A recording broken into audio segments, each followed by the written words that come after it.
and I'm thrilled to share it with all of you. Let us take a moment to appreciate the love and support that surrounds us, and may it continue to inspire and guide us all. Now, let's get started with this beautiful program. Ngasigi Yaifaraba Koro Numid, date 20 November, Sagolsen Numid Asida, Binarani Jewelries ki production Anisuba production Asida, meeting Tabiriba Amadi, Lakbiriba Kwaikodimakpu, Ahanba Muktada, Sinja Langjariba Singi Maikay Mahut Sinjaraga, Taram Nokchari. Ahanba Muktada, Mafa Masibu Konbiriba, Isorbu, Aina Itanung the Chetna Tagona Zaduna, Kubak Changjau Tara Lonaduna, Kurumjari. Amadi, Nasigi Tora Masibu, Mapung Fahanda Bayade, Achin Bakaya, Leirabasu, Yawida Bayade, Haiduna, Lakpiriba, Kwaikibik Pusu, Sinja Langjariba Singi Mahut Sinjaraga, Ayhakna Taram Nokchari.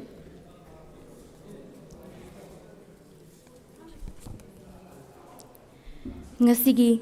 releasing function Wakal Lena Hariba, function Asida, Lakpiriba Kuding Makpu, Sinja Langjariba Singi, Maikay Mahut Sinjaraga. Hognabagi tanja adulaujage ngasigi maruoiba mithunglen mayai tangbal da lengsin bigadoriba singbu aihakna noglukna kaukachari chief guest ki famfam nang da lengsin bigadoriba Oja O Gautam, renowned director of Manipur art, president ki famfam nang da lengsin bigadoriba Oza Konthozam Bobin, renowned singer, amadi guest of honor ki famfam nang da lengsin bigadoriba Oza Ranbir Chauna, renowned singer and music director. Maruoiba Miyoi Sing Asina, Nasigi Mayai Tangbal da lengsin biduna Thoram Masibu Mapung Fahan Bigani.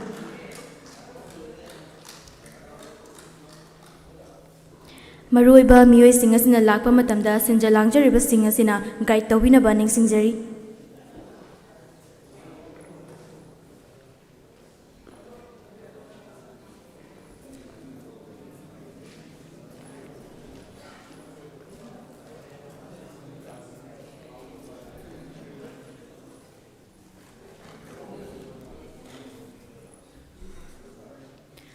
Thagachari Matung Tarakpoina, Maruiba, Miyoi Sing Asida, Achamba Kudol, Lengyal Amatang Kudol Tambagi Tanja, Dulaujage, Lengyal Kudol Tamjanabagi Tanja, Laujanabagi Damakta, Simbilang Biriba Singna, Lengyal Kudol Tambina Baning Singjari.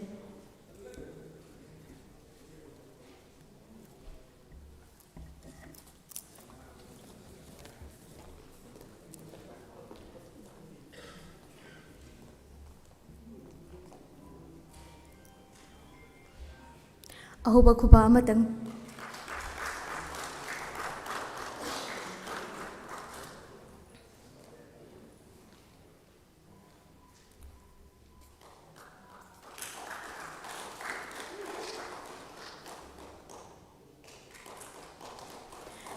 Thagachari Makatarak Poina, Nasigi Thoram Masibu. Mapung Fahan Nabagi Damakta, Soida Ngamdana, Loiba Pauba, Mapung Pana Pangtok Nabagi Damakta, Isorgi Kuyakada, Tony Jabagi Tanja Dulominasi, Pumna Magna, Nasigi, Mayai Tangbal the Lengsin Biriba, Oja Ahumna, Nasigi, Maya Chukat Pagi Tanja Dulomina Bagi Damakta, Mangdak, Hypetang Lengtok Piraknaba, Nogluk Nahankachari.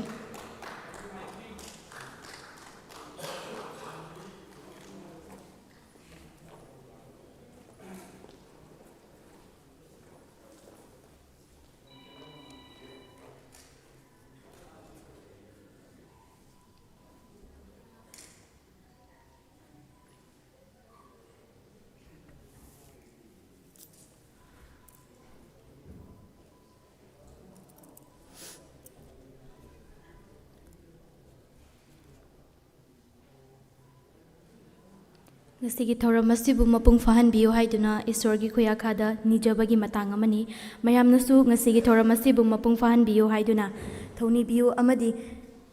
Pukning da Jejet na Isorbu Kuruminasi, Amadi, Nasigi releasing function Asibu Mapung Fahan ba, Oyanabagi Damakta. Thagachari Oja Ahumbu, Makatarak Poina, Nasigi program Nasigi. Welcome address PV Nabagi Damakta, Mayamna, Hentok Patok na Kangnaraba, Mayamna Yamna Pamnariba, Manipurgi Saknairaba, Saysakpa, Arvind Soibam, Ozabu Kausanjari.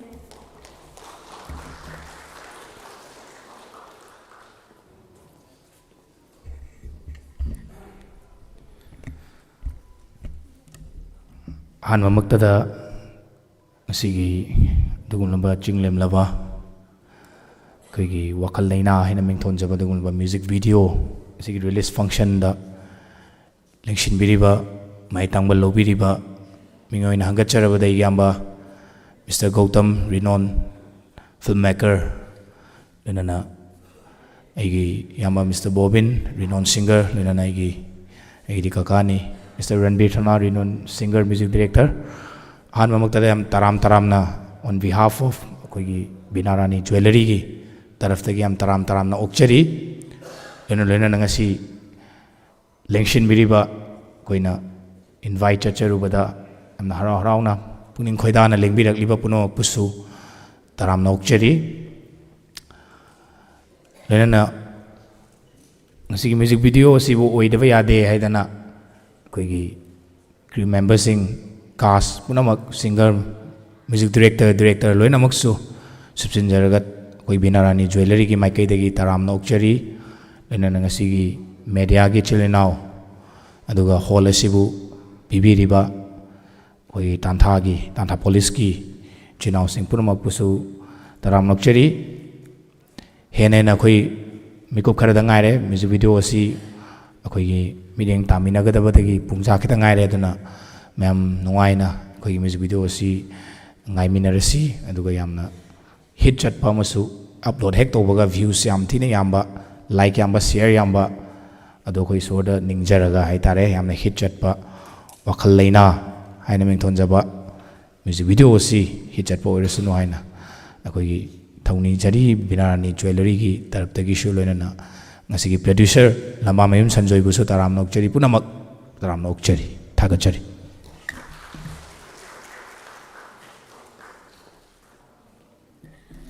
ꯊꯥꯒꯠꯆꯔꯤ ꯏꯕꯨꯡꯕꯨ ꯃꯈꯥ ꯇꯥꯔꯛꯄ ꯑꯣꯏꯅ ꯉꯁꯤꯒꯤ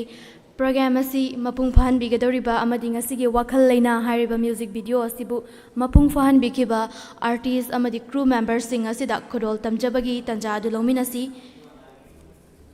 ꯑꯍꯥꯟꯕꯗ ꯉꯁꯤꯒꯤ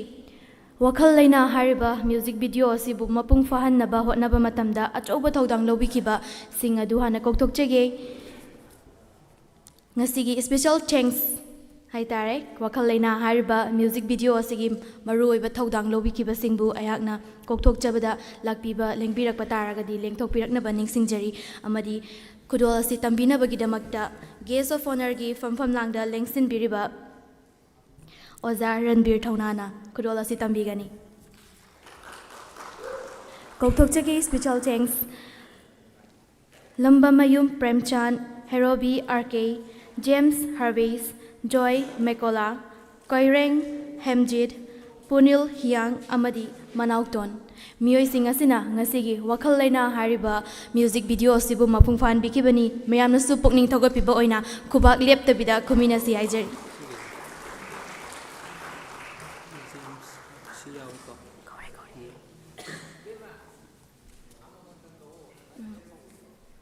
ꯑꯍꯥꯟꯕꯗ ꯂꯝꯕꯥꯃꯌꯨꯝ ꯄ꯭ꯔꯦꯝꯆꯥꯟ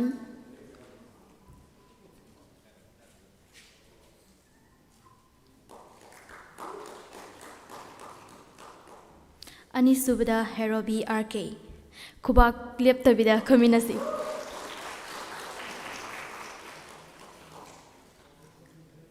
James harvest ꯃꯊꯪꯗ ꯖꯣꯏ ꯃꯦꯀꯣꯂꯥ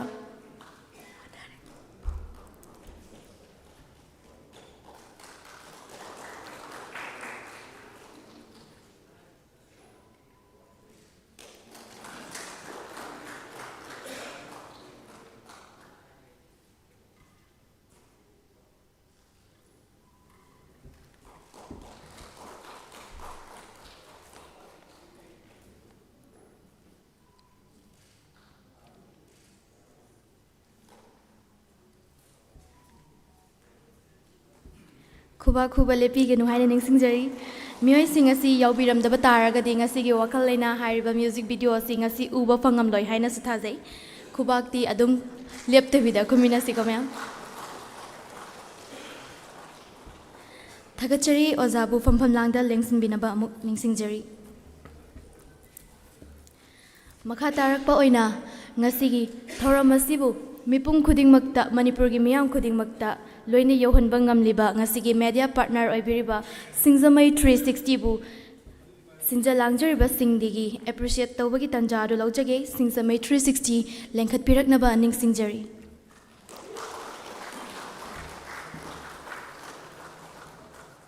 ꯈꯨꯗꯣꯜ ꯑꯁꯤ ꯇꯝꯕꯤꯅꯕꯒꯤꯗꯃꯛꯇ ꯉꯁꯤꯒꯤ ꯆꯤꯐ ꯒꯦꯁꯀꯤ ꯐꯝꯐꯝ ꯅꯥꯡꯗ ꯂꯦꯡꯁꯤꯟꯕꯤꯔꯤꯕ ꯑꯣꯖꯥ ꯑꯣ ꯒꯧꯇꯝ ꯔꯤꯅꯣꯟ ꯗꯤꯔꯦꯛꯇꯔꯅ ꯈꯨꯗꯣꯜ ꯑꯁꯤ ꯇꯝꯕꯤꯒꯅꯤ꯫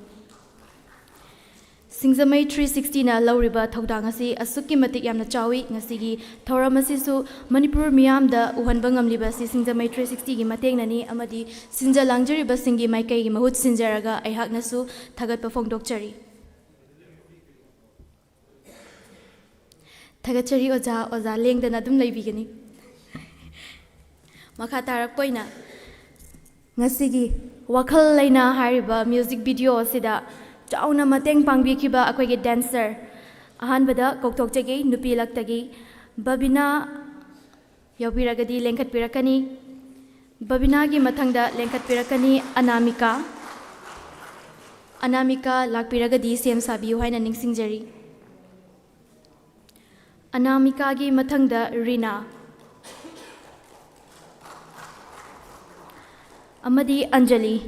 ꯉꯁꯤꯒꯤ ꯋꯥꯈꯜ ꯂꯩꯅꯥ ꯍꯥꯏꯔꯤꯕ ꯃ꯭ꯌꯨꯖꯤꯛ ꯚꯤꯗꯤꯑꯣ ꯑꯁꯤꯒꯤ ꯗꯦꯟꯁꯔ ꯉꯥꯛꯇꯅꯤ꯫ ꯂꯥꯛꯇ꯭ꯔꯦ ꯍꯥꯏꯅ ꯂꯧꯖꯔꯒꯦ꯫ ꯊꯥꯒꯠꯆꯔꯤ ꯑꯣꯖꯥ ꯑꯗꯨꯝ ꯂꯩꯕꯤꯈꯣ ꯍꯥꯏꯅ ꯍꯥꯏꯒꯠꯆꯒꯦ꯫ ꯉꯁꯤꯒꯤ DDI studio Thoubal boys team ꯋꯥꯈꯜ ꯂꯩꯅꯥꯒꯤ ꯗꯥꯟꯁ ꯀ꯭ꯔꯨ ꯃꯍꯥꯅꯟꯗ ꯂꯥꯛꯄꯤꯔꯒꯗꯤ ꯂꯦꯡꯈꯠꯄꯤꯔꯛꯅꯕ ꯅꯤꯡꯁꯤꯡꯖꯔꯤ꯫ ꯃꯅꯤꯁꯅꯥ, ꯁꯨꯟꯗꯔ, ꯂꯝꯉꯥꯟꯕ, ꯅꯔꯦꯁ, ꯇꯦꯂꯦꯝꯕ ꯃꯤꯑꯣꯏꯁꯤꯡ ꯑꯁꯤ ꯂꯥꯛꯄꯤꯕ ꯇꯥꯔꯒꯗꯤ ꯁ꯭ꯇꯦꯖꯇ ꯂꯦꯡꯈꯠꯄꯤꯔꯛꯅꯕ ꯅꯤꯡꯁꯤꯡꯖꯔꯤ꯫ ꯑꯣꯖꯥꯅ ꯈꯨꯗꯣꯜ ꯑꯗꯨꯝ ꯇꯝꯕꯤꯒꯅꯤ꯫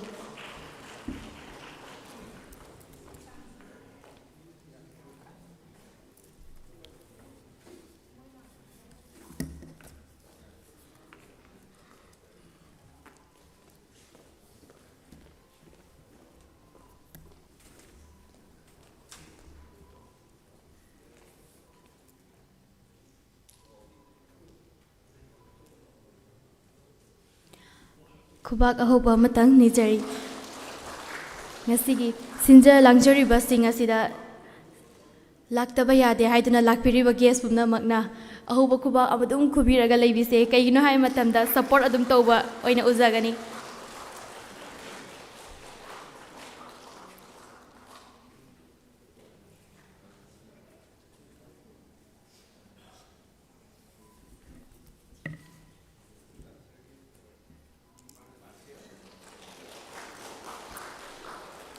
ꯊꯥꯒꯠꯆꯔꯤ ꯑꯣꯖꯥ꯫ ꯐꯝꯐꯝ ꯅꯥꯡꯗ ꯂꯦꯡꯁꯤꯟꯕꯤꯅꯕ ꯅꯤꯡꯁꯤꯡꯖꯔꯤ꯫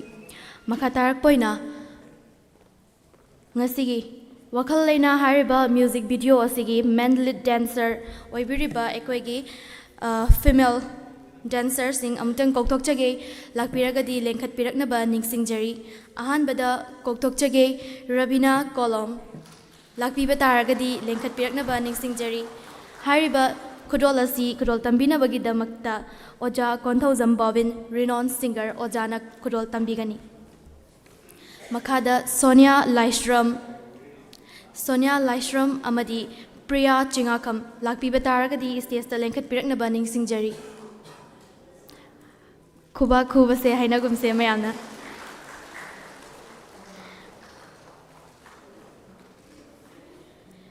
ꯁꯣꯅꯤꯌꯥ ꯂꯥꯏꯁ꯭ꯔꯝ ꯑꯃꯗꯤ ꯄ꯭ꯔꯤꯌꯥ ꯆꯤꯉꯥꯈꯝ ꯂꯥꯛꯇ꯭ꯔꯦ ꯍꯥꯏꯅ ꯂꯧꯖꯔꯒ ꯉꯁꯤꯒꯤ ꯃꯦꯜ ꯂꯤꯗ ꯗꯥꯟꯁꯔ ꯑꯣꯏꯕꯤꯔꯤꯕ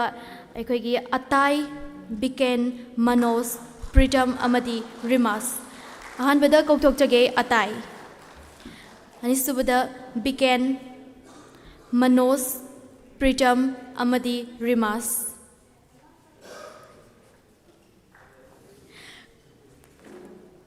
ꯈꯨꯕꯥꯛꯁꯦ ꯂꯦꯞꯇꯕꯤꯗ ꯑꯗꯨꯝ ꯈꯨꯕꯤꯌꯣ꯫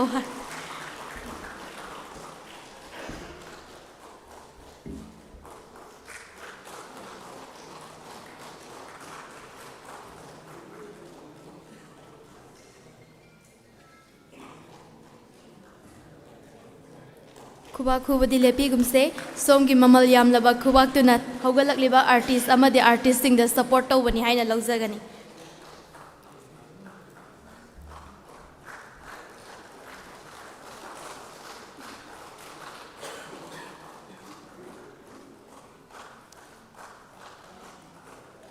Thagachari Oza from Nangda Lingsin Binaba Ningsingjari Ngasigi Wakalena Hariba music video Sida dancer Amadi man lead dancer Oibikriba Singasi Makoina Ngasigi Wakalena Sida dance Saruk Yabiriba Sina Akwagi Mapung Faba Amo Ohen Biribani Tungdasu Sidagi Hena Saruk Chauna Achawa Choba project ya Yaubiraktuna Malem da Saktak Piba Mo Eraksanu Hain Haijage Makatarak Poina Ngasigi technical crew Haibadi assistant makeup Toinau Haisnam makeup Maheswari costume Baru the dressmaker Amadi grapher Biswanath Hariba Mioy Singasida Kudol Tambagi Tanja do Laujage Kudola Si Kudol Tambina Bagi Damakta Guest of Honor gi from Nangda Lengsin Biniba Lengsin Biriba Akwagi Oja Ranbir Thonana Kudola Si Tambigani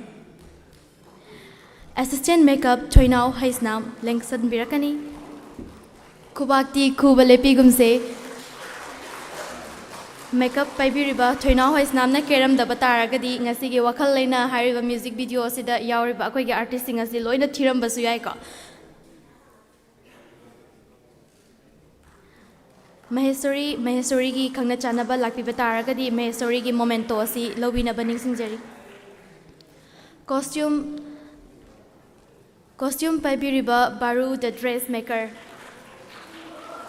Ngasigi costume Paibiriba Sigi Thodang Sisu Asuki Matik Chawi Mayamna Kubakti Adum Kuba Lepi the Bana Paiko Haibdi Ngasigi Wakalena Si Mayam the Uva Fangan Gadori Basi Hariba technical crew Amadi dancer Singasina Mampung Fan Bibani Amadi Ngasigi grapher Biswanath Pudu Ningsingjari Biswanath Yabi Bataragadi Linkat Pirakna Baningsingjari Laktra Haina Laujarage Makatarak Poina Ngasigi Music Department Oza Lengsin Bidana Baningsingjari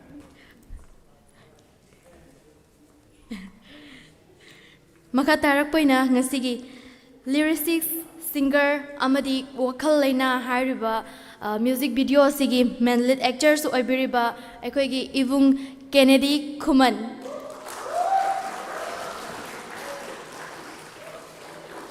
Mayamna Hentok Pathokna Kangnaraba Yamna Pamnariba Nupi Masa Singnasu Yamna Crush Soina Lainariba Ivung Amani Kuba Lepi Gumse Mayam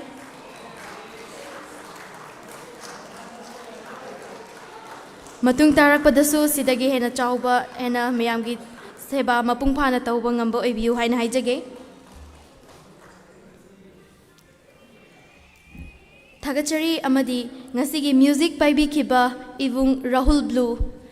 lakpi bataragadi lengsin biraknaba Rahul Blue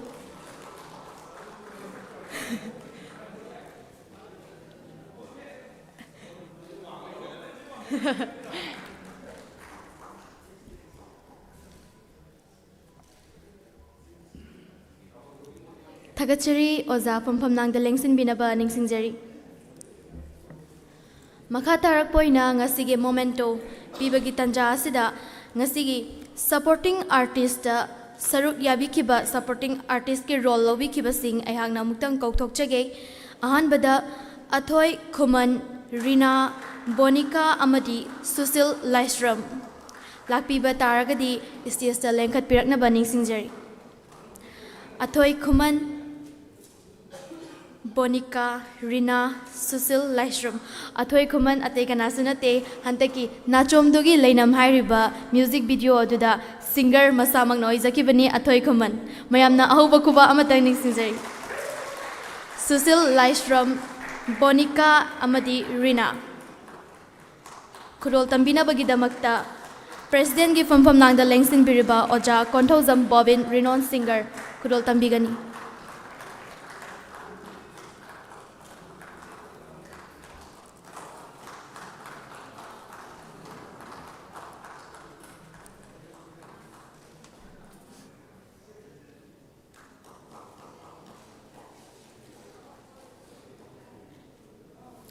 Mathangda Susil Laishram Kubag se Michang Mikai Nairaga Kuba Maliko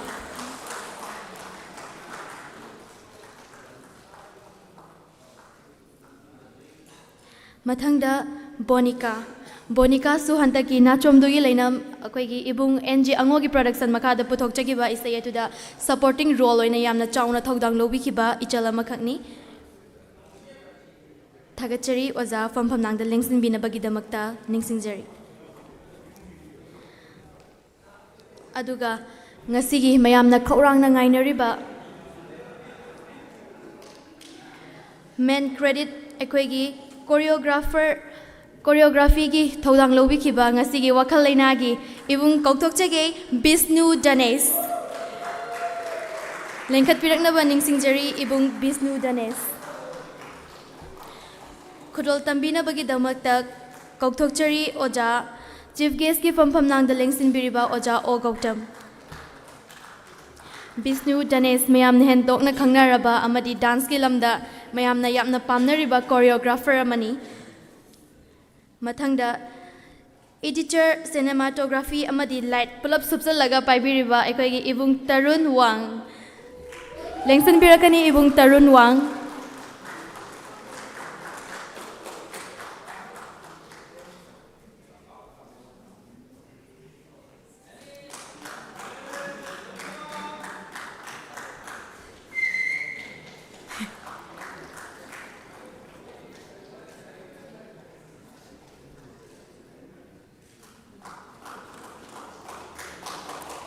ꯊꯥꯒꯠꯆꯔꯤ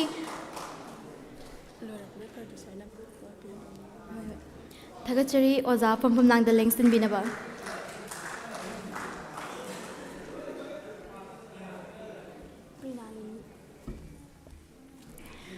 ꯉꯁꯥꯏꯗꯒꯤ ꯃꯌꯥꯝꯅ ꯈꯧꯔꯥꯡꯅ ꯉꯥꯏꯅꯔꯤꯕ ꯋꯥꯈꯜ ꯂꯩꯅꯥ ꯍꯥꯏꯔꯤꯕ music video ꯑꯁꯤꯒꯤ ꯃꯦꯟ lead actress ꯑꯣꯏꯕꯤꯔꯤꯕꯤ ꯃꯌꯥꯝꯅ ꯉꯁꯥꯏꯗꯒꯤ ꯀꯧꯊꯣꯔꯛꯇ꯭ꯔꯦ ꯍꯥꯏꯅ ꯈꯟꯕꯤꯔꯝꯒꯅꯤ ꯑꯩꯅ ꯂꯥꯁꯇ ꯀꯧꯊꯣꯛꯆꯒꯦ ꯍꯥꯏꯅ ꯉꯥꯏꯖꯔꯒ ꯂꯩꯖꯕꯅꯦ ꯑꯗꯨꯅ ꯂꯦꯡꯈꯠꯄꯤꯔꯛꯀꯅꯤ ꯄ꯭ꯔꯤꯅꯥ ꯂꯤꯅꯤ ꯈꯨꯗꯣꯜ ꯇꯝꯕꯤꯅꯕꯒꯤꯗꯃꯛꯇ ꯀꯧꯊꯣꯛꯆꯒꯦ ꯉꯁꯤꯒꯤ ꯋꯥꯈꯜ ꯂꯩꯅꯥ ꯍꯥꯏꯔꯤꯕ ꯃ꯭ꯌꯨꯖꯤꯛ ꯚꯤꯗꯤꯑꯣ ꯑꯁꯤꯒꯤ ꯄ꯭ꯔꯣꯗ꯭ꯌꯨꯁꯔ ꯑꯣꯏꯕꯤꯔꯤꯕ ꯑꯣꯖꯥ ꯂꯝꯕꯥꯃꯌꯨꯝ ꯁꯟꯖꯣꯏ ꯕꯤꯅꯥꯔꯥꯅꯤ ꯖ꯭ꯋꯦꯂꯔꯤꯒꯤ ꯁꯦꯀꯦꯟ ꯄ꯭ꯔꯗꯛꯁꯟ ꯋꯥꯈꯜ ꯂꯩꯅꯥ ꯄ꯭ꯔꯗꯛꯁꯟ ꯑꯣꯏꯕꯤꯔꯤꯕ ꯑꯩꯈꯣꯏꯒꯤ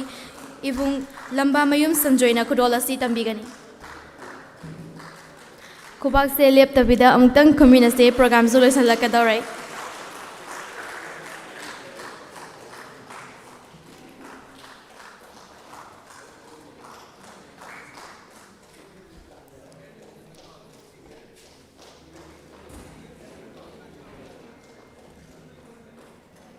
ꯊꯥꯒꯠꯆꯔꯤ ꯑꯣꯖꯥ ꯂꯦꯡꯁꯤꯟꯕꯤꯒꯗꯅꯕ ꯂꯦꯡꯁꯤꯟꯖꯔꯤ ꯑꯣꯖꯥ ꯁꯟꯖꯣꯏ ꯁ꯭ꯇꯦꯖꯇ ꯑꯗꯨꯝ ꯂꯩꯕꯤꯈꯣ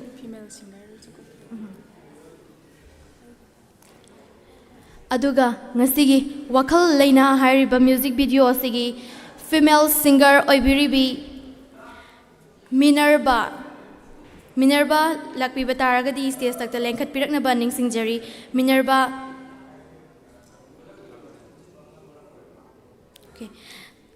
ꯃꯌꯥꯝꯗ ꯋꯥꯔꯧꯗꯅꯕ ꯅꯤꯡꯁꯤꯡꯖꯔꯤ ꯈꯨꯗꯛꯀꯤ ꯑꯆꯤꯟꯕ ꯑꯃ ꯂꯥꯛꯄꯅ ꯃꯤꯅꯔꯕꯥ ꯂꯥꯛꯇ꯭ꯔꯦ ꯍꯥꯏꯅ ꯍꯥꯏꯕꯤꯔꯛꯂꯦ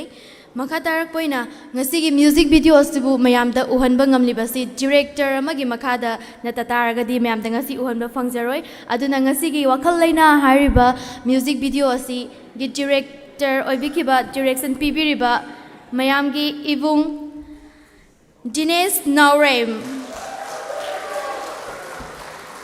ꯃꯇꯧ ꯃꯥꯟꯗꯅ ꯊꯕꯛ ꯌꯥꯝꯅ ꯇꯧꯕ ꯏꯕꯨꯡꯅꯤ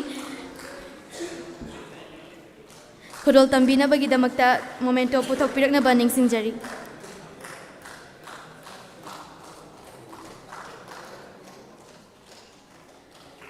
ꯃꯥꯡꯗ ꯎꯕꯤꯔꯤꯕꯁꯤꯡ ꯑꯁꯤ ꯑꯩꯈꯣꯏꯒꯤ ꯉꯁꯤꯒꯤ ꯋꯥꯈꯜ ꯂꯩꯅꯥ ꯍꯥꯏꯔꯤꯕ ꯃ꯭ꯌꯨꯖꯤꯛ ꯚꯤꯗꯤꯑꯣ ꯑꯁꯤꯒꯤ ꯄ꯭ꯔꯣꯗ꯭ꯌꯨꯁꯔ ꯑꯃꯗꯤ ꯗꯤꯔꯦꯛꯇꯔ ꯑꯅꯤꯃꯛꯅꯤ ꯄ꯭ꯔꯣꯗ꯭ꯌꯨꯁꯔꯅ ꯗꯤꯔꯦꯛꯇꯔꯗ ꯈꯨꯗꯣꯜ ꯇꯝꯕꯒꯤ ꯃꯇꯥꯡ ꯑꯗꯨꯅꯤ ꯑꯩꯈꯣꯏꯅ ꯎꯖꯔꯤꯕꯁꯤ ꯇꯨꯡꯗꯁꯨ ꯍꯦꯟꯅ ꯆꯥꯎꯕ ꯄ꯭ꯔꯣꯖꯦꯛ ꯀꯌꯥ ꯄꯥꯏꯈꯠꯄꯤꯔꯛꯇꯨꯅ ꯃꯌꯥꯝꯗ ꯐꯖ ꯐꯖꯕ ꯃ꯭ꯌꯨꯖꯤꯛ ꯚꯤꯗꯤꯑꯣ ꯐꯤल्म ꯀꯌꯥ ꯎꯠꯂꯛꯅꯕ ꯅꯤꯡꯁꯤꯡꯖꯔꯤ ꯊꯥꯒꯠꯆꯔꯤ ꯑꯣꯖꯥ ꯁꯟꯖꯣꯏ ꯃꯈꯥ ꯇꯥꯔꯛꯄ ꯑꯣꯏꯅ ꯉꯁꯤꯒꯤ ꯒꯦꯁ ꯑꯣꯐ ꯑꯣꯅꯔꯒꯤ ꯐꯝꯐꯝꯅꯥꯡꯗ ꯂꯦꯡꯁꯤꯟꯕꯤꯔꯤꯕ ꯑꯣꯖꯥ ꯔꯟꯕꯤꯔ ꯊꯧꯅꯥꯅ speech ꯈꯔꯇꯪ ꯄꯤꯕꯤꯅꯕ ꯅꯣꯡꯂꯨꯛꯆꯔꯤ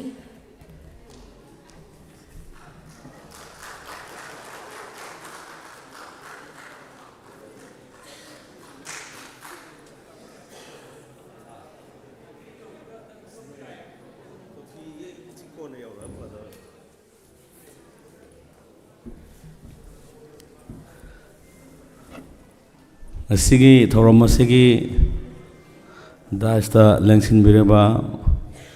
Manipuri Miyamna Thoidok Hindona Khangna Bireba Duga Manipuri Filambu Mamigi Kongchatpu Mayola Mada Mamai Chumbada Soba Taudama Loriba Ai Maru Okokta Maduga Manipuri Matamisegi Laimaida Anoba Pantup Kaya Hapsen Biriba Ai Maru Bobin Loinana Lakpiriba artist Mayam Punamak Aduga artist Singh support Oviriba invite Singh Aduga Mediagi Chilina Singh Nasigi Thoromasigi Manung Sana Tinbiriba Punamak Aduga Singjamai 360 gi live streaming gi Kuthangda social media gi through the Yangbiriba Mayam Punamak Mafom Sidagi Ikai Kumnabu Cheri Kurumjari अखोइना मिकुप खरगी ममांगदा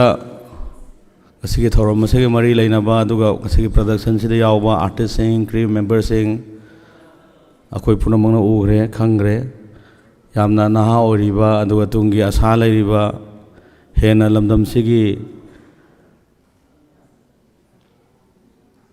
ममीगी ताइबंगबु Hena कुमांग सौसनबा होनबिरिबा पुनमक आइगी माइकैदगी wish tawjari hena afaba mai pakpa arangba thawan macha ama oibiyo aduga ngasi release tawgadoriba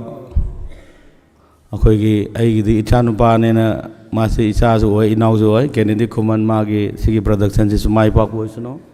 wakal laina aduga wakal laina sina maming oraga ju mayam punam wakal laina adil amta laitabo oibiyo ngasigi social media gi aduga ngasigi yamna internet ki wall sidadi akhoina mamai sumbase yamna aruba hoide akhoina achumba lambi munda puragadi khudimang se achumba oi akhoina lana puragadi madu adugi aspect yam thoi ngasigi thoromasigi advantage laujaraga ai gi oiba musical gi side to the high tare mami gi oja kok tom ju leibire aduga music ki through the ai go ba wakal khara thamjage Manipur da yam sangaba matam dagi akhoi gi Manipur gi music history se akhoi gi ahal mal lai oiraba han magi mathang lakpadagi magi generation to generation la kanda 2000 gi matam swaida Manipur gi music ta achawa hong bam lai Manipuri music video ke trend ama Manipuri music ki video ke trend ama lakpa matam sida di akhoina isai sing magi oiba academic values yam wangame aduna video singina isai jingi post wangamamde isai gi marumda video singje maning na salami that means isai na mang tharaga isai gi maning de video se lerame but ngasigi trend dadi music ki oiba akhoi gi values di lehore aduga video gi marumda video gi maningda akhoi gi isaina inbagi culture ama lai taseng badi masi je afaba music ki da magdadi masi afaba khudam amani aina lobo yade maramde music ki through the video se line video ke through the isai ji lak nate aduna video se isai ji ga sana na ba suna na ba nam maga mind or production lak pa ngata ni adu ngasi live Manipur ki music ki trend ji di Manipur ki music ki trend ji amna level se khara video da support or ga na video na support da udra ga di isai ji ta da bi film lai that means agoi je kada da no kari no music production ji show re have ni sigi area khara ji da ju agoi gi musician sing ai colleague sing mayam puna section haningi aduga music si yamna arangba yamna magi oibe aba position do adura lehaningi aduga akhoi gi ichanupa Kennedy Khuman ji mayam puna muna ju khange isai somna magi sei puna mak sida wari ma loi li loi ma akhoi na sa kasu ama jo wari ma loi leiba nga thani saving manungda Mana libe isai gi wari gi medium sine khara tongali magi masagi oiba unique oiba aduga khara every isai loinamak khara comic oiba aduga mingonda aruba wari yam line liba method da adumaina hanbasu ai magi isai singje matam mama khoi gi magi genre la ko matam sida humang sawida haina isai am lai mayam angang dagi hauraga humang sawi ha bai sai je sakta bangang da je leramde adubu laibak thibadi matam duda mazu magi promotion aduga magi stage ki magi entry je phubam leitadna ma yam warame matang chana isorna khoi mayam theknai akhoi maru bobin jo one of the magi achoba input amni akhoi gi Kennedy gi aduga Manipur masagi oiba masagi masak taksa bangamba artist singi manungda Kennedy Kuman jo mani maramdi magi sai punamak se akhoi mayamna sai basiga khara tongali matam punamak da mana sakbai sai punamak se ai Kennedy Kuman ni haiba magi signature mai sai loimbak da yaw oiba akhoina kanaw mami gi di haujikan tawnariba sanariba trend ji ai ni khangan bajam wai ada amazu dum isai je oya du every Kennedy Kuman na sakbai sai punamak se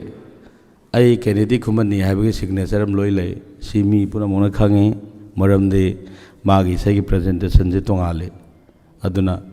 Kennedy Kuman gumba artist akhona yokhatpam thoi aduga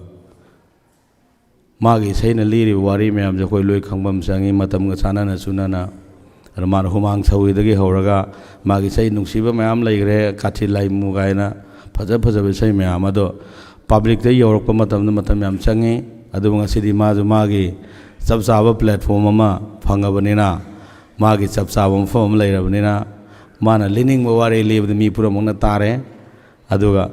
every magi sai singje adum yamna nungai bane ba ke haini mayam gi music trend dai magi khara tongan bani khargi mamang da khoi gi thoibi ge tawai se amju leibane ba adu promotion da hat ba taklang tholokan da comment jai ni hanan piruwe ba isai do yamna ke haini hojikan isai je appeal tawdre hojikan gi sai live music trend je phabok da appeal tawgamdre ithin pibo ngamdre ba adu magi sai do taklang tholokan da wakhan ma taklang kainom khalle ba adu sigi video je jo ahan mana social media da advertisement da gandana man maku ko holaga mai wakhal ina jige bu aidi wakhan munna bu khanjul duga maming ji bai mun kya khalu deba mage social media ge advertisement da thola kanda da masing angi matam punamak da mane je dum khanga ga lai haibagi signature dum yaw da nungai bam phawe ba da ina and best wishes my son na ina wish taw gi bane ba moram di sumaina hojiki matam da kanao miyoy amagi isai na mingon appeal dawa mingon nunga hen baje masing yam handare hojikan di ai ngasai bamang na haje bodo isai na second phase te leire aduga video na first phase te leire ba Manipur di hoji live phobam na mami gi video gi production je di akhoi gi world class te laigre haitare na yamna mang thagre aduga isai gi oiba sing gi maning halore ba asuk yamna lurba maning halo matam jida Kennedy Kuman gumbagi appealing oiba isai tholak boje yamna appreciate tawi hena foboy sano mai pak boy sano icha Kennedy gi isai je aduga wakhal laina je tara ga na ko mayam je wakhal laina de amte leite bo oibiu ko wakhal laina tension de yam lapa yam nungai ba punsi marenam de lenbiu nungai ba oibiu aduga aina thamoi sengna poknangani longdana aigi tanupa Kennedy Kuman gi wakhal laina gi production je mai pak bo sano hena mangjin tha bo sano magi future ju hena fa bo sano entire artist punam bu aigi mai kai de wish tawjari thank you so much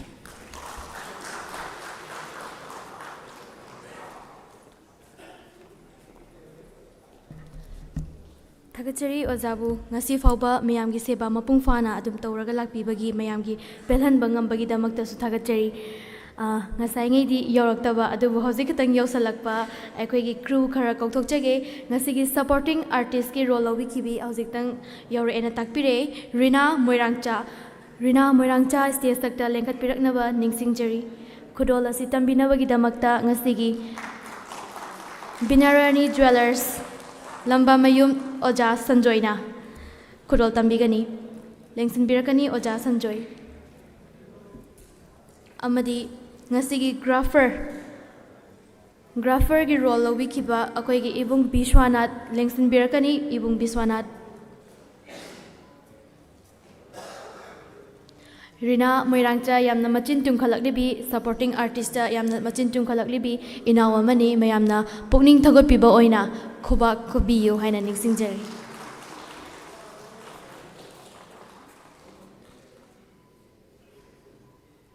मथंगदा Biswanath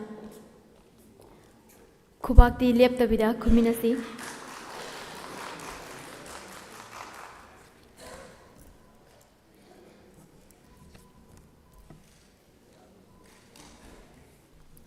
थागतचरी मखा तारकपोइना ngасigi chief guest ki फमफम लांगदा लेंसिनबिरिबा ओजा ओ Gautam Rinon director ओजाना वाहि खरादंग थंबिनबा नोलुकना हंकचरी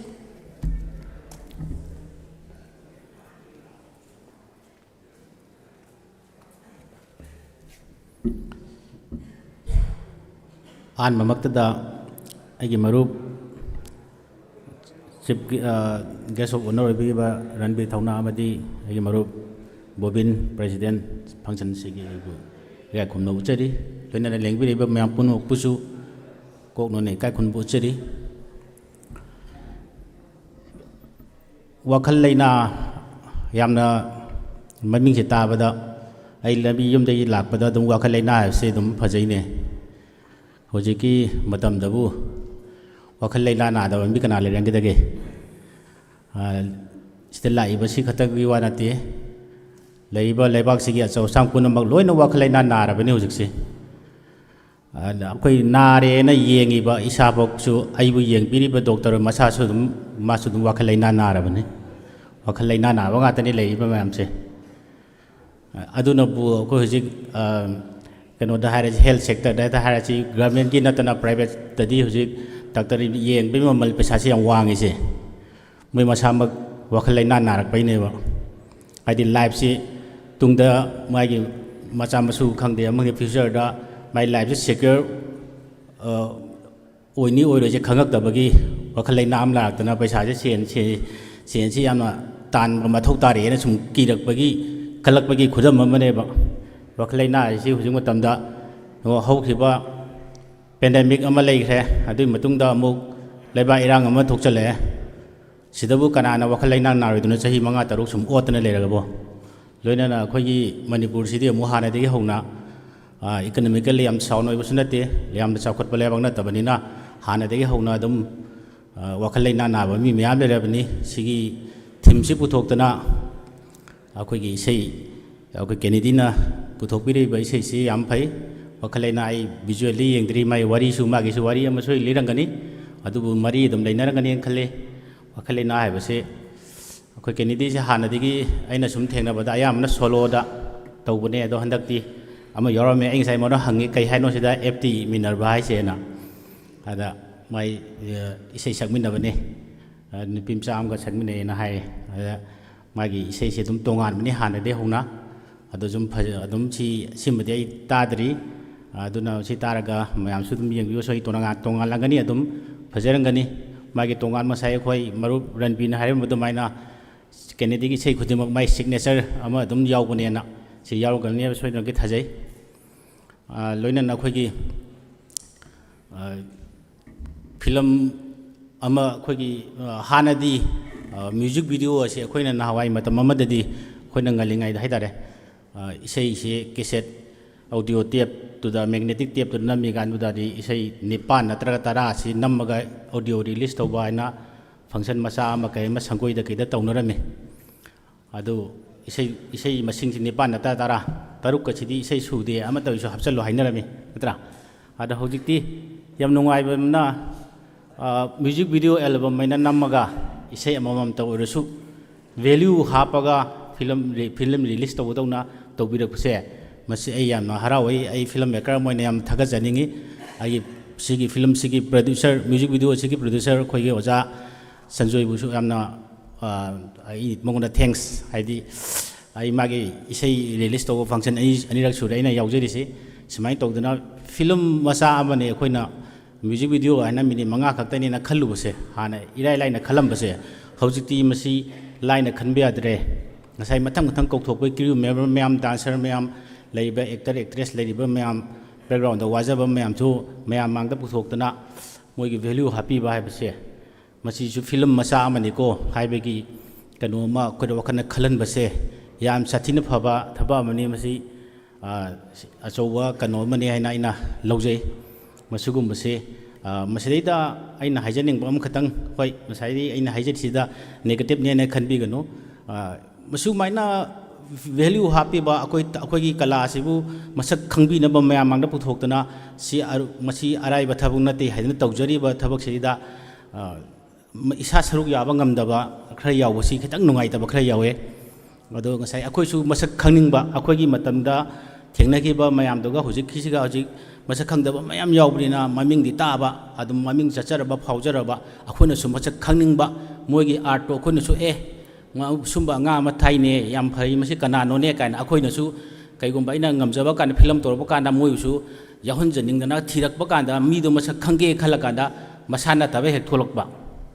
ꯉꯁꯥꯏꯃꯛꯇꯗ ꯍꯥꯏꯗꯣꯏꯅꯤ ꯋꯥꯡꯕ ꯍꯦꯟꯒꯠꯂꯝꯃꯦ ꯔꯥꯍꯨꯜ ꯍꯥꯏꯕꯗꯤ ꯁꯤꯒꯨꯝꯕꯁꯤ ꯌꯥꯔꯤꯃꯈꯩꯗꯤ ꯃꯇꯨꯡꯗ ꯃꯁꯥ ꯌꯥꯎꯍꯟꯕꯅ ꯈ꯭ꯋꯥꯏ ꯌꯥꯎꯕ ꯉꯝꯅꯕ ꯍꯣꯠꯅꯕꯤꯌꯨ ꯍꯥꯏꯕꯗꯤ ꯃꯇꯝ ꯑꯃꯒꯤ ꯑꯩꯅ ꯑꯣꯗꯤꯑꯣ ꯔꯤꯂꯤꯁ ꯇꯧꯔꯝꯕꯒꯤ ꯃꯇꯝꯗꯨꯒ ꯍꯧꯖꯤꯛꯀꯤ ꯃ꯭ꯌꯨꯖꯤꯛ ꯚꯤꯗꯤꯑꯣ ꯑꯦꯜꯕꯝ ꯅꯝꯈꯠꯂꯛꯑꯒ ꯔꯤꯂꯤꯁ ꯇꯧꯈꯠꯂꯛꯄꯒꯤ ꯈꯦꯠꯅꯕꯒꯤ ꯁꯤꯒꯤ ꯑꯞꯒ꯭ꯔꯦꯗ ꯇꯧꯔꯛꯄꯒꯤ ꯀꯩꯅꯣꯁꯦ ꯑꯍꯣꯡꯕꯁꯦ ꯁꯨꯝ ꯂꯥꯛꯄꯁꯦ ꯁꯤ ꯈꯪꯕꯤꯔꯒ ꯃꯁꯤ ꯚꯦꯂꯨ ꯍꯥꯞꯄꯤꯔꯛꯏꯅꯤ ꯏꯁꯥꯒꯤ ꯑꯗꯨꯅ ꯀꯩꯒꯨꯝꯕ ꯏꯁꯥ ꯂꯥꯛꯇ꯭ꯔꯒꯁꯨ ꯃꯗꯨꯒꯤ ꯃꯍꯨꯠ ꯂꯥꯛꯄꯅꯤ ꯍꯥꯏꯕꯗꯨ ꯃꯌꯥꯝ ꯁꯛ ꯇꯥꯛꯄꯤꯔꯒꯗꯤ ꯑꯩꯈꯣꯏꯅ ꯈꯪꯅꯤꯡꯕ ꯃꯤꯗꯣ ꯁꯤꯗ ꯁꯤꯡꯖꯃꯩ 360ꯅ ꯍꯧꯖꯤꯛ ꯅꯝꯃꯤ ꯂꯥꯏꯚ ꯊꯥꯔꯝꯒꯅꯤ ꯁꯤꯗ ꯑꯩꯈꯣꯏꯅ ꯃꯁꯛꯇꯣ ꯂꯥꯟꯅ ꯈꯪꯈꯤꯅꯦꯅ ꯆꯨꯝꯅ ꯌꯥꯝ ꯈꯪꯍꯟꯅꯤꯡꯕꯗꯣ ꯍꯥꯏꯕꯗꯤ ꯁꯤꯗꯒꯤ ꯍꯧꯔꯛꯏꯅꯦꯕ ꯁꯤꯗꯒꯤ ꯃꯊꯪ ꯍꯧꯔꯒ ꯐꯤꯂꯝ ꯑꯆꯧꯕ ꯑꯃ ꯑꯣꯏꯔꯛꯏꯅꯤ ꯐꯤꯂꯝꯁꯤꯅ ꯈ꯭ꯋꯥꯏꯗꯒꯤ ꯆꯥꯎꯕ ꯈ꯭ꯋꯥꯏꯗꯒꯤ ꯌꯥꯡꯕ ꯃꯦꯗꯤꯌꯝꯅꯤ ꯍꯧꯖꯤꯛ ꯄ꯭ꯔꯤꯊꯤꯕꯤꯗ ꯆꯠꯅꯔꯤꯁꯦ ꯑꯩꯈꯣꯏꯅ ꯈꯪꯍꯧꯗꯕ ꯆꯍꯤ 1,100,200 ꯃꯃꯥꯡꯗ ꯅꯝꯈꯤꯕ ꯐꯤꯂꯝ ꯃꯌꯥꯝ ꯑꯃ ꯌꯨꯔꯣꯄꯤꯌꯟ ꯀꯟꯇ꯭ꯔꯤꯁꯤ ꯑꯁ꯭ꯋꯥꯏꯗ ꯂꯩꯔꯤꯕ ꯀꯩꯅꯣꯁꯤꯡꯁꯤꯒꯤ ꯀꯩꯅꯣ ꯃꯌꯥꯝ ꯑꯃ ꯑꯩꯈꯣꯏ ꯍꯧꯖꯤꯛ ꯎꯔꯒ ꯈꯪꯉꯤꯁꯦ ꯑꯩꯈꯣꯏꯅ ꯉꯁꯤ ꯅꯝꯃꯤꯕ ꯐꯤꯂꯝꯁꯤ ꯃ꯭ꯌꯨꯖꯤꯛ ꯚꯤꯗꯤꯑꯣ ꯑꯦꯜꯕꯝꯁꯦ ꯑꯩꯈꯣꯏꯅ ꯇꯔꯥꯏ ꯅꯝꯕꯗꯦ ꯃꯁꯤꯗꯩꯗ ꯀꯔꯤꯒꯨꯝꯕ ꯚꯦꯂꯨ ꯑꯃ ꯌꯥꯎꯔꯤꯕꯅꯤ ꯀꯔꯤꯒꯨꯝꯕ ꯃꯆꯥ ꯑꯃ ꯌꯥꯎꯔꯤꯕꯅꯤ ꯍꯥꯏꯕꯁꯦ ꯍꯧꯖꯤꯛ ꯇꯧꯈꯠꯂꯛꯑꯕꯅꯦ ꯑꯗꯨꯅ ꯍꯧꯖꯤꯛ ꯐꯪꯁꯟ ꯆꯥꯎꯊꯣꯔꯛꯏꯁꯦ ꯃꯁꯤ ꯍꯌꯦꯡ ꯇꯨꯡꯗ ꯑꯩ ꯏꯆꯥ ꯏꯁꯨ ꯆꯍꯤ 100 ꯑꯣꯏꯒꯦꯔꯥ 200 ꯑꯣꯏꯒꯦꯔꯥ 1000 ꯑꯣꯏꯒꯦꯔꯥ ꯁꯨꯡꯂꯦꯡ ꯂꯦꯡꯗꯅ ꯑꯗꯨꯝ ꯂꯩꯍꯧꯗꯣꯔꯕꯅꯤ ꯑꯗꯨꯅ ꯃꯁꯤ ꯌꯥꯝꯅ ꯐꯕ ꯀꯩꯅꯣ ꯑꯃꯅꯤ ꯃꯁꯤ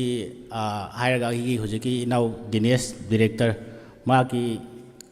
ꯀꯩꯅꯣꯁꯨ ꯑꯩ ꯍꯥꯟꯅꯁꯨ ꯌꯥꯎꯔꯦ ꯃꯥꯒꯤꯁꯨ ꯌꯥꯝꯅ ꯆꯦꯛꯁꯤꯟꯅ ꯇꯧꯖꯕ ꯀꯩꯅꯣꯅꯤ ꯃꯥꯒꯤ ꯍꯟꯗꯛ ꯅꯧꯅ ꯐꯤꯂꯝ ꯑꯣꯏꯊꯔꯛꯏ ꯍꯥꯏꯗꯅ ꯏꯟꯗꯤꯌꯟ ꯄꯦꯅꯣꯔꯥꯃꯥꯗ ꯏꯟꯗꯤꯌꯥꯒꯤ ꯑꯣꯏꯅ ꯆꯍꯤ ꯑꯃꯁꯤꯗ ꯅꯝꯕ ꯐꯤꯂꯝ ꯃꯌꯥꯝ ꯑꯃ ꯐꯤꯂꯝ 100,000 ꯌꯥꯝꯗ꯭ꯔꯕꯗ 300ꯗꯤ ꯆꯍꯤ ꯑꯃꯗ ꯑꯗꯨꯝ ꯊꯥꯖꯤꯜꯂꯛꯏ ꯁꯤ ꯑꯩꯅ ꯑꯗꯨꯝ ꯊꯦꯡꯅꯖꯕꯗ ꯑꯩꯈꯣꯏꯅꯁꯨ ꯃꯔꯛ ꯑꯩꯈꯣꯏ ꯃꯃꯥꯡꯗ ꯑꯦꯛꯁꯄꯤꯔꯤꯌꯦꯟꯁꯇ ꯖꯨꯔꯤ ꯑꯣꯏꯕ ꯆꯠꯂꯨꯕꯗ ꯃꯗꯨꯗ ꯌꯥꯝꯗ꯭ꯔꯕꯗ ꯐꯤꯂꯝ 100 ꯊꯥꯖꯤꯜꯂꯛꯑꯦ ꯍꯥꯏꯕꯁꯦ ꯈ꯭ꯋꯥꯏꯗꯒꯤ ꯃꯤꯅꯤꯃꯝ ꯀꯩꯅꯣꯗꯅꯤ ꯑꯩꯈꯣꯏꯅ ꯍꯥꯏꯖꯔꯤꯁꯦ 100 ꯊꯥꯖꯤꯜꯂꯛꯄ 130, 150 ꯊꯥꯖꯟꯗꯕ ꯃꯌꯥꯝꯁꯨ ꯌꯥꯎꯔꯤꯕꯅꯤ ꯅꯝꯃꯒ ꯁꯤꯒꯤ ꯃꯌꯥꯝ ꯃꯔꯛꯁꯤꯗꯒꯤ ꯐꯤꯂꯝ 10-30 ꯈꯪꯒꯠꯄꯗ ꯃꯥꯒꯤ ꯗꯤꯅꯦꯁꯀꯤ ꯑꯣꯏꯊꯔꯤ ꯐꯤꯂꯝꯁꯤ ꯌꯥꯎꯔꯕꯅꯤ ꯃꯌꯥꯝ ꯈꯪꯕꯤꯔꯝꯕꯁꯨ ꯌꯥꯏ ꯈꯪꯕꯤꯔꯝꯗꯕ ꯌꯥꯎꯔꯒꯁꯨ ꯈꯪꯕꯤꯍꯧꯔꯣ ꯌꯥꯝꯅ ꯑꯩꯈꯣꯏꯁꯨ ꯌꯥꯝꯅ ꯍꯔꯥꯎꯖꯕ ꯃꯤꯀꯨꯞꯅꯤ ꯃꯅꯤꯄꯨꯔꯤ ꯐꯤꯂꯝꯅ ꯃꯇꯝ ꯁꯥꯡꯅ ꯆꯍꯤ ꯀꯌా ꯑꯃ ꯍꯧꯖꯤꯛꯀꯤ ꯏꯟꯗꯤꯌꯟ ꯄꯦꯅꯣꯔꯥꯃꯥꯁꯤꯒꯤ ꯃꯐꯝꯁꯤꯗ ꯆꯪꯕ ꯉꯝꯃꯝꯗꯕꯗꯒꯤ ꯃꯥꯒꯤ ꯐꯤꯂꯝꯁꯦ ꯍꯟꯗꯛ ꯆꯪꯉꯛꯄꯁꯦ ꯁꯤ ꯑꯩꯈꯣꯏ ꯃꯌꯥꯝꯒꯤ ꯆꯥꯎꯊꯣꯛꯆꯅꯤꯡꯉꯥꯏꯅꯦꯅ ꯃꯌꯥꯝꯗ ꯁꯤꯝꯇꯪ ꯀꯩꯅꯣꯗ ꯀꯪꯒ꯭ꯔꯦꯆꯨꯂꯦꯠ ꯇꯧꯅꯤꯡꯉꯤ ꯗꯤꯅꯦꯁꯇꯣ ꯑꯗꯨꯒ ꯃꯥꯒꯤ ꯐꯤꯂꯝ ꯍꯧꯖꯤꯛ ꯅꯝꯃꯤꯕ ꯑꯩꯈꯣꯏ ꯁꯟꯖꯣꯏꯅ ꯄ꯭ꯔꯣꯗ꯭ꯌꯨꯁꯔ ꯑꯣꯏꯕꯤꯔꯤꯕ ꯕꯤꯅꯥꯔꯥꯅꯤ ꯖꯨꯋꯦꯂꯔꯁꯀꯤ ꯑꯩꯈꯣꯏ ꯀꯦꯟꯗꯤꯅ ꯃꯌꯦꯛ ꯏꯗꯨꯅ ꯏꯁꯩ ꯁꯛꯄꯤꯔꯤꯕ ꯗꯤꯅꯦꯁꯅ ꯗꯤꯔꯦꯛꯁꯟ ꯄꯤꯔꯤꯕ ꯀꯩꯅꯣ ꯑꯁꯤ ꯋꯥꯈꯜ ꯂꯩꯅꯥ ꯍꯥꯏꯕꯁꯤ ꯁꯣꯏꯗꯅ ꯃꯥꯏ ꯄꯥꯛꯄ ꯑꯃ ꯑꯣꯏꯁꯅꯨ ꯍꯥꯏꯅ ꯑꯩꯅ ꯃꯥꯏ ꯄꯥꯛꯄ ꯑꯃ ꯑꯣꯏꯍꯟꯕꯤꯌꯨ ꯍꯥꯏꯗꯅ ꯏꯁꯣꯔꯗꯁꯨ ꯈꯨꯔꯨꯝꯖꯔꯤ ꯃꯁꯤ ꯍꯥꯏꯔꯒ ꯑꯩ ꯃꯇꯥꯡꯁꯤꯗ ꯇꯧꯖꯒꯦ ꯊꯦꯡꯛ ꯌꯨ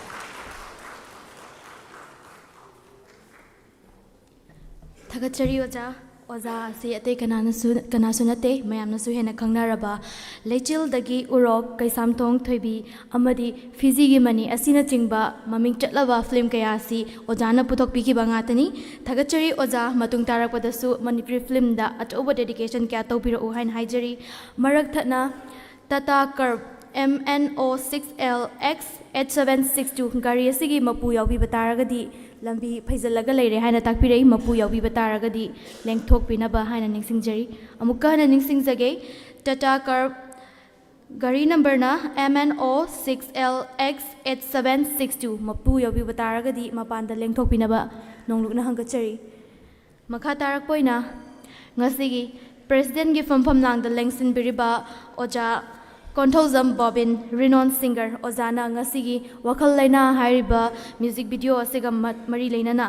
ꯋꯥꯍꯩ ꯈꯔꯇꯪ ꯊꯝꯕꯤꯅꯕ ꯅꯣꯡꯂꯨꯛꯅ ꯍꯪꯒꯠꯆꯔꯤ꯫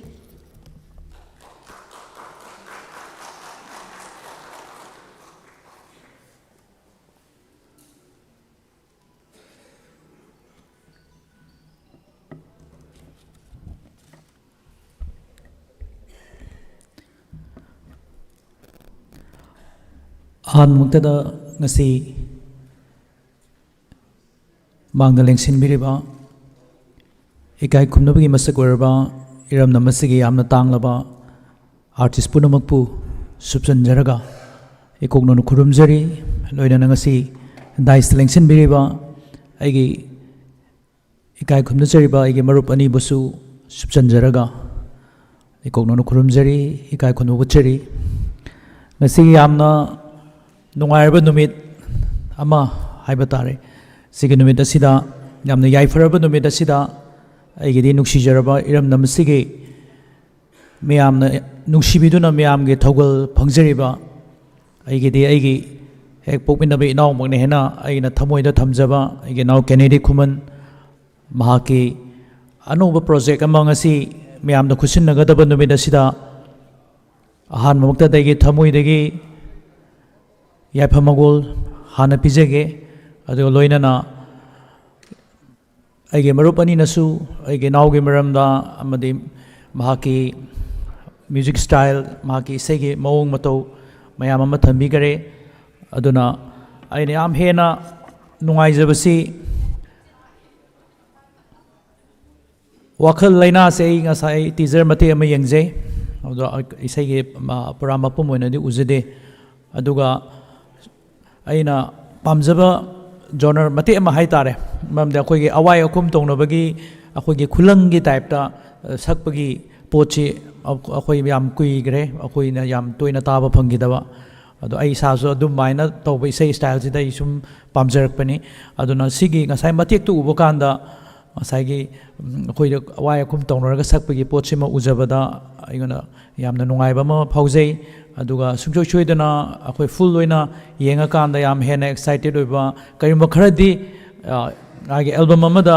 ꯀꯔꯤꯒꯨꯝꯕ ꯈꯔꯗꯤ ꯍꯥꯞꯅꯕ ꯍꯣꯠꯅꯕꯁꯤ ꯃꯍꯥꯛꯀꯤ ꯑꯣꯏꯕ ꯄ꯭ꯔꯤꯟꯁꯤꯄꯜ ꯑꯃꯅꯦꯅ ꯑꯩꯅ ꯂꯧꯖꯩ꯫ ꯑꯗꯣ ꯃꯗꯨꯃꯛꯁꯨ ꯑꯣꯏꯕꯤꯌꯨ꯫ ꯑꯗꯨꯒ ꯂꯣꯏꯅꯅ ꯉꯁꯤꯒꯤ ꯏꯟꯇꯥꯌꯔ ꯇꯤꯝ, ꯑꯩꯈꯣꯏꯒꯤ ꯃꯔꯨꯑꯣꯏꯅ ꯉꯁꯤꯒꯤ ꯄ꯭ꯔꯣꯗ꯭ꯌꯨꯁꯔ ꯑꯣꯏꯕꯤꯔꯤꯕ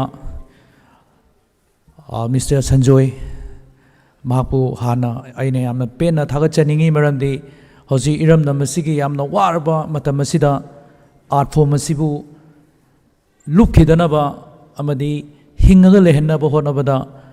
ꯑꯁꯨꯌꯥꯝꯅ ꯂꯩꯕꯥꯛꯀꯤ ꯌꯥꯝ ꯋꯥꯔꯕ ꯃꯇꯝꯁꯤꯗ ꯑꯅꯤꯁꯨꯕ ꯄ꯭ꯔꯗꯛꯁꯟ ꯄꯨꯊꯣꯛꯄꯤꯗꯨꯅ ꯑꯥꯔꯇꯤꯁꯁꯤꯡꯕꯨ ꯌꯣꯛꯈꯠꯄꯤꯕꯗ ꯑꯆꯧꯕ ꯊꯧꯗꯥꯡ ꯂꯧꯕꯤꯕꯒꯤꯗꯃꯛ ꯑꯩꯅ ꯉꯁꯤꯒꯤ ꯄ꯭ꯔꯣꯗ꯭ꯌꯨꯁꯔꯕꯨ ꯊꯃꯣꯏꯗ ꯌꯥꯝꯅ ꯑꯄꯦꯟꯕ ꯑꯃꯗꯤ ꯏꯀꯥꯏ ꯈꯨꯝꯅꯕ ꯎꯠꯆꯔꯤ꯫ ꯑꯗꯨꯒ ꯂꯣꯏꯅꯅ ꯌꯥꯝ ꯍꯦꯟꯅ ꯑꯃꯨꯛ ꯅꯨꯡꯉꯥꯏꯖꯔꯤꯁꯤꯅ ꯑꯩꯈꯣꯏꯒꯤ ꯁꯤꯒꯤ ꯑꯦꯟꯇꯥꯌꯔ ꯇꯤꯝꯁꯤ ꯑꯩꯈꯣꯏꯒꯤ ꯅꯧꯅ ꯃꯌꯣꯟ ꯆꯣꯡꯈꯠꯂꯛꯄ ꯑꯗꯨꯒꯨꯝꯕ ꯃꯈꯜꯒꯤ ꯃꯥꯅ ꯇꯧꯖꯔꯤꯕ ꯁꯤꯟꯐꯝ ꯑꯗꯨꯗ ꯊꯥꯖꯕ ꯊꯝꯕꯒꯤ ꯃꯃꯤ ꯑꯃꯈꯛ ꯑꯩꯅ ꯎꯖꯩ꯫ ꯑꯗꯨꯅ ꯑꯅꯧ ꯑꯅꯧꯕ ꯊꯣꯛꯂꯛꯄ ꯑꯥꯔꯇꯤꯁꯁꯤꯡ, ꯑꯅꯧꯕ ꯗꯤꯔꯦꯛꯇꯔ, ꯑꯅꯧꯕ ꯃꯥꯒꯤ ꯑꯩꯈꯣꯏꯒꯤ ꯄꯨꯂꯞ ꯇꯤꯝꯁꯤꯃ ꯍꯥꯏꯖꯕ ꯇꯥꯔꯦ, ꯑꯃꯃꯝ ꯌꯥꯝꯅ ꯃꯔꯨ ꯑꯣꯏꯕꯗꯤ ꯉꯥꯛꯇ ꯑꯣꯏꯕ꯫ ꯑꯗꯨ ꯇꯧꯕꯇꯕꯨ ꯑꯩꯅ ꯃꯃꯥꯡꯒꯤ ꯃꯐꯝꯁꯤꯃꯛꯇꯗ ꯔꯤꯂꯤꯁ ꯇꯧꯈꯤꯕ ꯏꯁꯩ ꯑꯗꯨꯗꯁꯨ ꯑꯅꯧꯕ ꯑꯥꯔꯇꯤꯁ ꯃꯌꯥꯝꯒꯤ ꯈꯨꯗꯣꯡꯆꯥꯕ ꯑꯃ ꯄꯤꯕꯤꯕ, ꯑꯗꯨꯗ ꯗꯤꯔꯦꯛꯇꯔꯅ ꯑꯅꯧꯕ ꯑꯥꯔꯇꯤꯁꯁꯤꯡꯕꯨ ꯊꯥꯖꯕꯤꯗꯨꯅ ꯃꯈꯣꯏꯒꯤ ꯈꯨꯗꯣꯡꯆꯥꯕ ꯑꯃ ꯄꯤꯕꯤꯕꯁꯦ ꯃꯁꯤꯃꯁꯨ ꯑꯩꯅ ꯌꯥꯝꯅ ꯊꯃꯣꯏꯗ ꯄꯦꯟꯖꯩ꯫ ꯃꯔꯝꯗꯤ ꯑꯩꯈꯣꯏꯒꯤ ꯑꯥꯔꯇꯤꯁꯀꯤ ꯂꯥꯏꯐꯇꯗꯤ ꯑꯩꯒꯤ ꯐꯤꯗꯥ ꯑꯃ ꯐꯪꯕꯁꯤ, ꯑꯩꯒꯤ ꯄ꯭ꯂꯦꯠꯐꯣꯝ ꯑꯃ ꯐꯪꯕꯁꯤ ꯌꯥꯝꯅ ꯃꯔꯨ ꯑꯣꯏꯕ ꯄꯣꯠꯁꯛ ꯑꯃꯅꯤ ꯍꯥꯏꯅ ꯑꯩꯅ ꯂꯧꯖꯩ꯫ ꯃꯔꯝꯗꯤ ꯑꯩꯈꯣꯏꯒꯤ ꯀꯦꯔꯤꯌꯔ ꯍꯧꯔꯛꯄꯗꯁꯨ ꯏꯁꯩ ꯑꯃ ꯁꯛꯄ ꯐꯪꯅꯕꯒꯤ, ꯁ꯭ꯇꯦꯖꯇ ꯑꯃꯨꯛꯇꯪ ꯀꯥꯕ ꯐꯪꯅꯕꯒꯤ, ꯑꯗꯨꯃꯥꯏꯅ ꯑꯩꯒꯤ ꯃꯐꯝ ꯑꯃꯈꯛ ꯐꯪꯅꯕꯒꯤ ꯗ꯭ꯔꯤꯝꯁꯤꯗ ꯁ꯭ꯇ꯭ꯔꯒꯜꯗ ꯌꯥꯝꯅ ꯁꯥꯡꯅ ꯍꯣꯠꯅꯔꯛꯈꯤꯕ ꯉꯥꯛꯇꯅꯤ꯫ ꯑꯗꯨꯅ ꯉꯁꯤꯒꯤ ꯇꯤꯝꯁꯤꯅ ꯑꯅꯧꯕ ꯑꯥꯔꯇꯤꯁ ꯃꯌꯥꯝꯒꯤ ꯄ꯭ꯂꯦꯠꯐꯣꯝ ꯄꯤꯕꯤꯕ, ꯂꯣꯏꯅꯅ ꯍꯧꯖꯤꯛ ꯃꯌꯥꯝꯅ ꯑꯩꯒꯤ ꯃꯔꯨꯞ ꯎꯇꯝꯅꯁꯨ ꯍꯥꯏꯕꯤꯈꯔꯦ, ꯒꯧꯇꯝꯅꯁꯨ ꯍꯥꯏꯕꯤꯈꯔꯦ, ꯑꯩꯈꯣꯏꯅ ꯉꯁꯥꯏꯗꯒꯤ ꯗꯨꯋꯦꯠ ꯁꯛꯃꯤꯟꯅꯔꯤꯕ ꯁꯩꯁꯛꯄꯤꯁꯦ ꯀꯅꯥꯅꯣꯅ ꯑꯩꯈꯣꯏ ꯈꯪꯅꯤꯡꯉꯤ,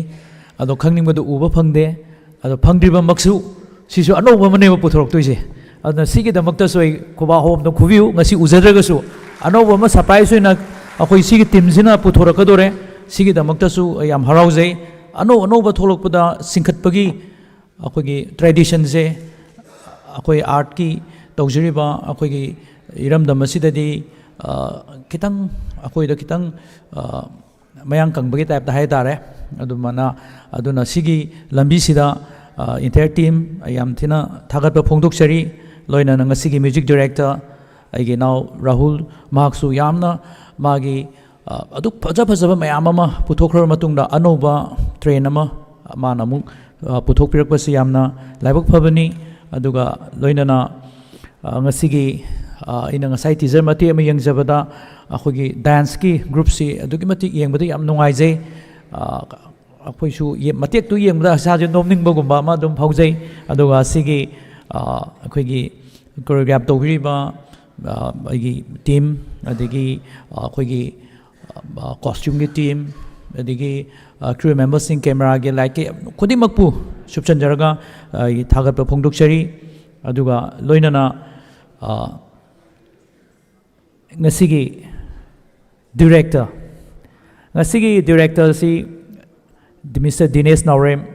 ꯃꯍꯥꯛꯄꯨꯁꯨ ꯑꯩꯅ ꯍꯥꯏꯅꯤꯡꯉꯥꯏ ꯂꯩꯇꯅ ꯊꯥꯒꯠꯆꯅꯤꯡꯉꯤ, ꯃꯔꯝꯗꯤ ꯃꯍꯥꯛꯅ ꯃꯥꯒꯤ ꯑꯦꯛꯁꯄꯦꯔꯤꯃꯦꯟꯇꯦꯜ ꯑꯣꯏꯕ ꯆꯦꯂꯦꯟꯖꯦꯁ ꯃꯌꯥꯝ ꯑꯃꯁꯨ ꯎꯖꯩ, ꯑꯗꯨꯕꯨ ꯃꯥꯒꯤ ꯃꯃꯥꯡꯒꯤ ꯄ꯭ꯔꯗꯛꯁꯟ ꯑꯩ ꯎꯖꯈꯔꯦ, ꯑꯗꯨꯗꯁꯨ ꯑꯗꯨꯛꯀꯤ ꯃꯇꯤꯛ ꯐꯖꯅ ꯑꯩꯈꯣꯏꯅ ꯌꯦꯡꯉꯨꯗꯕ ꯃꯤꯠꯌꯦꯡ ꯑꯃꯗꯒꯤ ꯃꯍꯥꯛꯅ ꯄꯨꯊꯣꯛꯄꯤꯔꯛꯈꯤꯕ ꯃꯥꯒꯤ ꯚꯤꯗꯤꯑꯣꯒꯤ ꯑꯣꯏꯕ ꯃꯁꯛ ꯑꯃ ꯎꯖꯈ꯭ꯔꯦ, ꯑꯗꯨꯒ ꯍꯥꯏꯔꯤꯕ ꯉꯁꯤ ꯔꯤꯂꯤꯁ ꯇꯧꯒꯗꯧꯔꯤꯕ ꯋꯥꯈꯜ ꯂꯩꯅꯥ ꯍꯥꯏꯔꯤꯕ ꯚꯤꯗꯤꯑꯣ ꯑꯦꯜꯕꯝ ꯑꯁꯤꯗꯁꯨ ꯌꯥꯝ ꯍꯦꯟꯅ ꯑꯗꯨꯗꯒꯤ ꯍꯦꯟꯅ ꯐꯖꯅ ꯑꯩꯈꯣই ꯃꯌꯥꯝꯅ ꯌꯦꯡꯕ ꯐꯪꯅꯤ ꯍꯥꯏꯕꯒꯤ ꯑꯩ ꯊꯥꯖꯕ ꯂꯩꯖꯩ, ꯂꯣꯏꯅꯅ ꯉꯁꯤ ꯔꯤꯂꯤꯁ ꯇꯧꯒꯗꯧꯔꯤꯕ ꯏꯁꯩ ꯑꯁꯤꯅ ꯉꯁꯤ ꯑꯗꯨꯛꯀꯤ ꯃꯇꯤꯛ ꯈꯝ ꯊꯦꯡꯅ ꯋꯥꯔꯕ ꯑꯩꯈꯣꯏ ꯈꯔꯈꯛ ꯄꯨꯟꯁꯤꯟꯖꯔꯒ ꯈꯛꯇꯅꯤ ꯅꯣꯏꯁꯦ, ꯑꯗꯣ ꯑꯩꯈꯣꯏ ꯈꯔꯈꯛꯁꯤ ꯄꯨꯟꯕ ꯅꯠꯇꯅ ꯑꯇꯣꯞꯄ ꯄꯨꯜꯂꯨꯕ ꯃꯇꯝꯗ ꯑꯩꯈꯣꯏ ꯀꯩꯁꯨ ꯄꯣꯊꯥꯐꯝ ꯂꯩꯇꯦ, ꯑꯩꯈꯣꯏ ꯃꯐꯝ ꯂꯩꯇꯦ, ꯑꯗꯣ ꯁꯤꯒꯨꯝꯕ ꯃꯇꯥꯡ ꯑꯁꯤꯗ ꯋꯥꯈꯜ ꯂꯩꯅꯥ ꯍꯥꯏꯔꯤꯕ ꯚꯤꯗꯤꯑꯣ ꯑꯦꯜꯕꯝ ꯑꯁꯤꯅ ꯑꯩꯈꯣꯏ ꯄꯨꯝꯅꯃꯛꯀꯤ ꯋꯥꯈꯜꯁꯦ ꯏꯪꯊꯕ, ꯑꯗꯩ ꯐꯥꯊꯕ, ꯑꯃꯗꯤ ꯑꯅꯧꯕ ꯋꯥꯈꯜ ꯃꯌꯣꯟ ꯆꯣꯡꯅꯕꯒꯤ ꯂꯝꯕꯤ ꯑꯃ ꯄꯤꯅꯕꯤꯕ ꯑꯣꯏꯔꯁꯅꯨ ꯍꯥꯏꯕ ꯋꯥꯐꯝ ꯑꯁꯤ ꯊꯝꯖꯒꯦ, ꯂꯣꯏꯅꯅ ꯑꯩꯒꯤ ꯏꯅꯥꯎ ꯀꯦꯅꯦꯗꯤ ꯈꯨꯃꯟ ꯑꯃꯗꯤ ꯉꯁꯤꯒꯤ ꯁꯩꯁꯛꯄꯤ ꯃꯤꯅꯔꯚꯥ ꯑꯅꯤꯒꯤꯁꯨ ꯃꯈꯥ ꯇꯥꯕ ꯄ꯭ꯔꯣꯖꯦꯛ, ꯃꯈꯥ ꯇꯥꯕ ꯑꯦꯜꯕꯝꯁꯤꯡ, ꯃꯈꯥ ꯇꯥꯕ ꯐꯤल्म ꯑꯣꯏꯕ ꯌꯥꯏ, ꯑꯦꯅꯤ ꯄ꯭ꯔꯣꯖꯦꯛ ꯂꯥꯏꯐꯀꯤ ꯊꯥꯡꯉꯛꯄ ꯈꯣꯡꯊꯥꯡ ꯈꯨꯗꯤꯡꯃꯛꯇ ꯑꯩꯅ ꯌꯥꯏꯐ-ꯃꯪꯒꯣꯜ ꯄꯤꯖꯒꯦ, ꯑꯗꯨꯒ ꯃꯁꯤ ꯍꯥꯏꯔꯒ ꯄꯨꯝꯅꯃꯛ ꯑꯩꯅ ꯌꯨꯝꯕꯨ ꯁꯛꯑꯒ ꯄꯨꯝꯅꯃꯛꯄꯨꯁꯨ ꯑꯩꯅ ꯌꯥꯝꯅ ꯂꯥꯛꯄꯤꯕꯒꯤ ꯌꯥꯝꯅ ꯄꯦꯟꯖꯕ ꯅꯨꯡꯉꯥꯏꯕꯁꯨ ꯐꯣꯡꯗꯣꯛꯆꯒꯦ, ꯑꯗꯨꯒ ꯄꯨꯟꯅ ꯌꯥꯏꯐ-ꯃꯪꯒꯣꯜ ꯄꯤꯃꯤꯟꯅꯕ ꯑꯣꯏꯅ ꯑꯍꯧꯕ ꯈꯣꯕꯥ ꯑꯃꯇꯪ ꯏꯅꯥꯎ ꯀꯦꯅꯦꯗꯤꯒꯤ ꯑꯃꯗꯤ ꯑꯦꯟꯇꯥꯌꯔ ꯇꯤꯝꯒꯤ ꯈꯨꯕꯤꯅꯕ ꯅꯤꯡꯁꯤꯡꯖꯔꯤ꯫ Thank you.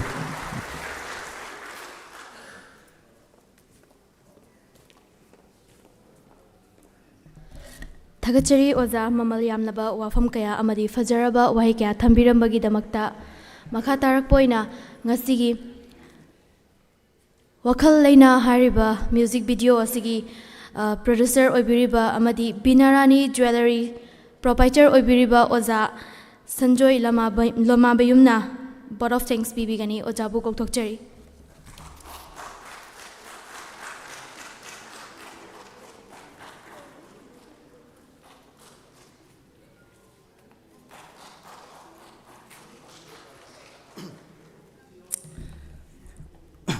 ꯑꯍꯥꯟꯕꯃꯛꯇꯗ ꯆꯤꯐ ꯒꯦꯁꯀꯤ ꯐꯃꯨꯡ ꯂꯥꯝꯗ ꯂꯦꯡꯁꯤꯟꯕꯤꯕ ꯃꯌꯥꯝꯅ ꯊꯣꯏꯗꯣꯛ ꯍꯦꯟꯗꯣꯛꯅ ꯈꯪꯕꯤꯔꯕ ꯐꯤꯂꯝꯒꯤ ꯗꯥꯏꯔꯦꯛꯇꯔ, ꯅꯦꯁꯅꯦꯜ ꯑꯦꯋꯥꯔꯗꯤ ꯑꯣꯖꯥ ꯒꯧꯇꯝ ꯑꯃꯗꯤ ꯄ꯭ꯔꯁꯤꯗꯦꯟꯒꯤ ꯐꯃꯨꯡ ꯂꯥꯝꯗ ꯂꯦꯡꯁꯤꯟꯕꯤꯕ ꯔꯦꯅꯨꯋꯦꯟ ꯁꯤꯡꯒꯔ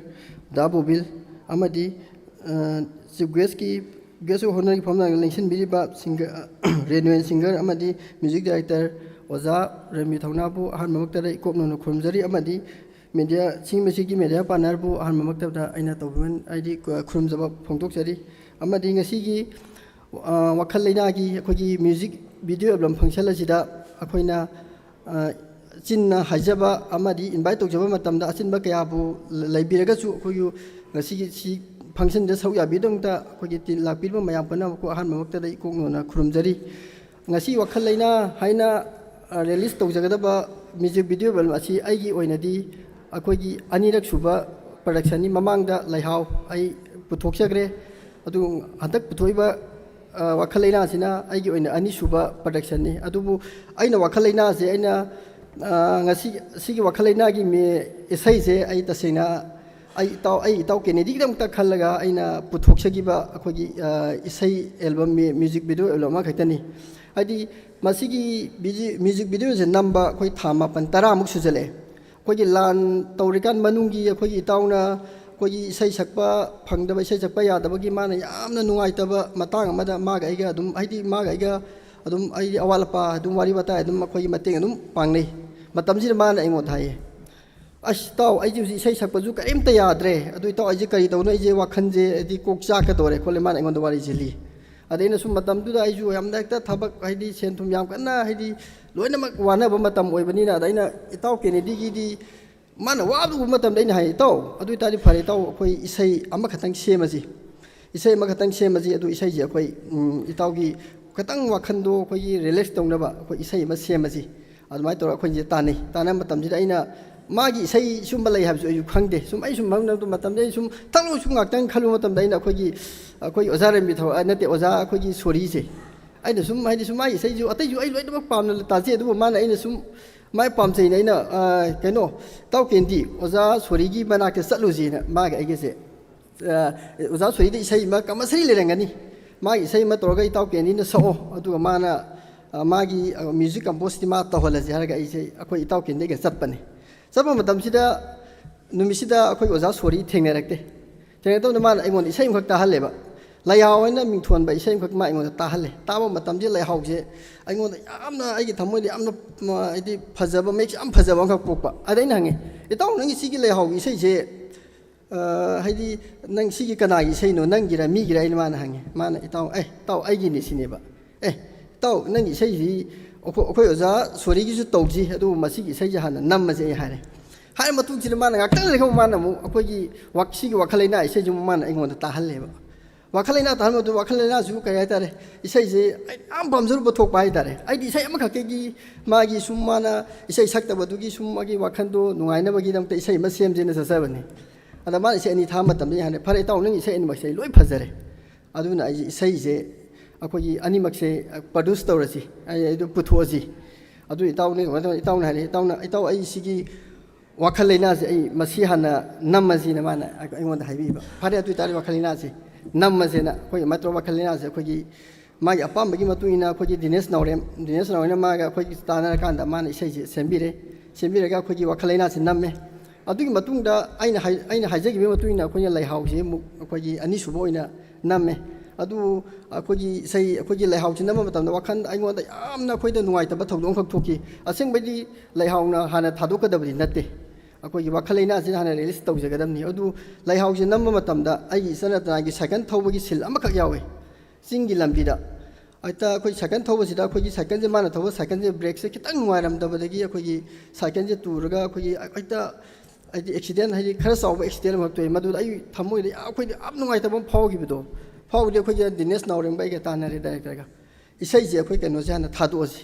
लाइहाउजे हाना थादोसी हाय माइतोरगा ममांगी कनोदा अखोई लाइहाउजे आई थादोकसगरे अदुगा मसिगी वाखल लेना सिना ngasi aina phongjebeche अखोई अनिसुबा अखोई प्रोडक्शन नि अदुना होजिकी वाखल लेना अखोई लाइहाउजे सपोर्ट तोबिगिबा अदुमाइना अखोई वाखल लेना हाबा इसैजिदसु अखोई लाइबिरिबा अखोई लाक्पिबा मयाम अमदि मणिपुरदा लेबा मयाम खुदिमंगना अखोई वाखलैना सिबो अखोई लाइहाउदा सपोर्ट तोबिबा अदुमाइना अखोई माइ पाकनबा होनबदा असोबा थौदांग लौबि हाइदि मतेंग पांबियु हाइबा वाहि खरजे थमजरगा पुनम कामते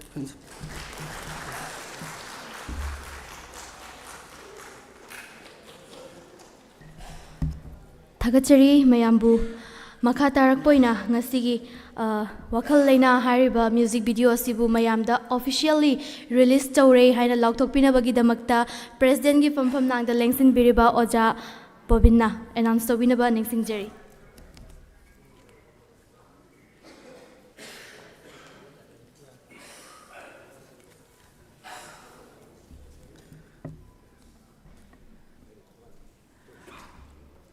mayam wakhal laina mikup asita mayam na khusin nazare release tawjare. Thank you.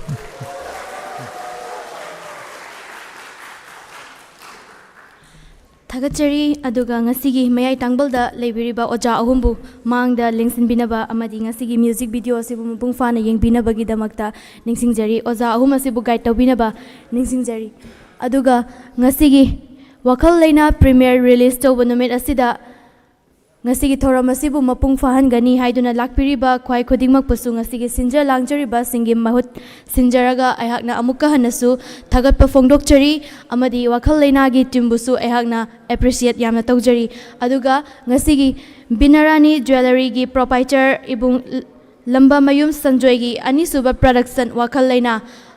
video si release tawdringai mayamda yenghandringai gi mawainana ahanba production oikiba ekoigi leihau hariba music video si mayamda hana yenghanjagani adugi matung tarakpa oina ngasigi wakhal leina hariba music video si mayamda yenghanbagi tanja adu laujagani matang aswaida officially ngasigi program sibu loisanjari thagachari mayambu.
하나기도 아니었고.